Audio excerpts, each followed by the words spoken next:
Hey guys, welcome back to Diesel and Iron. I'm your host Rick today. What we're going to talk about today, guys, is just looking the part. What's that mean? Looking the part. Not any of this.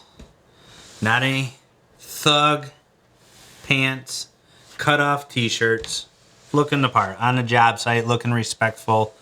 Going into an interview, if I was a labor operator looking for a job, just looking the part. Wearing some work boots, some proper jeans, t-shirt, ball cap, no ball cap's okay. Take the glasses off, put them in a car. Just looking like you're professional, like you're ready to start the day off, even if you're just there for an interview for the day and you're not talking about starting the job that day. First day on the job after getting hired, you want to show up not wearing tennis shoes, not low cut shirts. You don't want to be wearing shorts. You want to be wearing the proper work attire. What's that mean is you're talking about just the correct PPE. You're talking about safety. You're talking about, burns, cuts, scratches. You just want to be covered up, protected. If you're an operator, same thing. You want to be wearing your work boots, the correct pants, the correct gear, right? If I was going to be talking about wearing the correct clothing, looking the part, let's just say it's my first day going out being a foreman. I don't want to go out there looking like I just got promoted from being a laborer. I might want to wear more like a collared shirt, something a little bit more professional, a little bit more clean.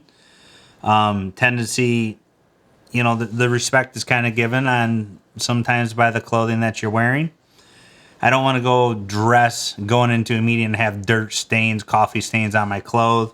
I just want to look the part, kind of be assertive.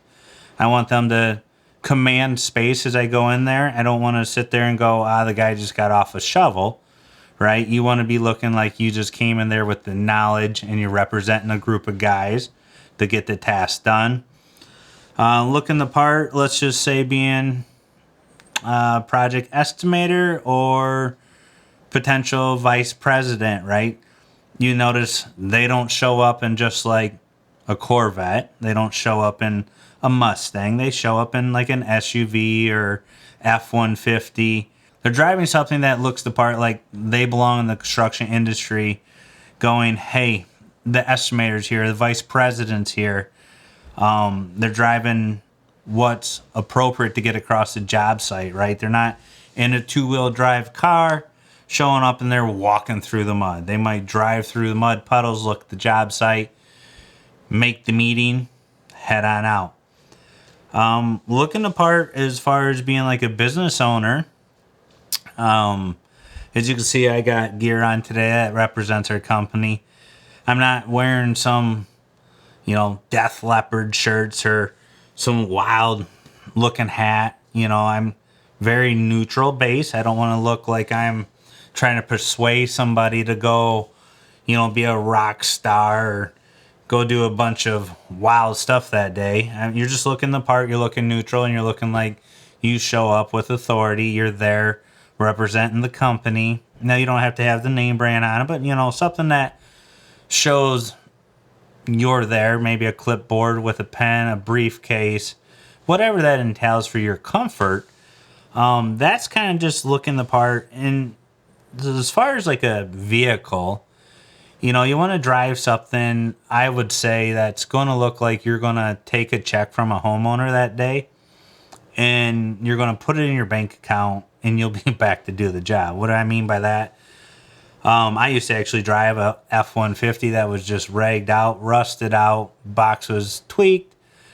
And as I started getting really busy, I actually started missing some jobs because we started talking bigger figures, bigger dollars. And a lot of the times it didn't even register. The truck was paid off. It was my pride and joy. Things got through a lot of work with me. And my wife comes walking up one day and goes, we gotta go buy you a bigger truck. Now, I've been on the fence about it, but I didn't want to take that next step. Well, it started looking like I was turning into one of those guys that when you gave the check, the last thing you're going to ever see is my taillights. So, upgrading to a newer truck, don't even have to be brand new, looking the part. You don't want to show up to estimate or bid a job in a Corvette or a Mustang, because what it's going to do is going to look like that. Wow, first impressions are everything. We can't afford this guy, right? So that's the kind of thing of looking the part. You want to be presentable. You want to look like you know what you're doing. You want to talk the knowledge. You want to talk sense to these people, and you just want them to respect you as like they want to hear what you have to say. And that goes all the way down to being a candidate at an interview, first day on the job. You want to show, that you're curious and that you're taking your job seriously, to getting promotion, kind of changing your clothing a little bit. Not that clothing's going to change who you are, but as you'll notice, as the guys get up higher in pay and higher in skill, they're not wearing the basic entry level clothing no more, right? They're not showing up in the new pickup truck the first day on the job because they just got a paycheck. They're showing up in a ragged out Focus, right? And it kind of goes up with the pay and then kind of commanding who you are in your presence. So that's just one of those things, guys, looking the part. I hope that helps. We'll talk to you soon.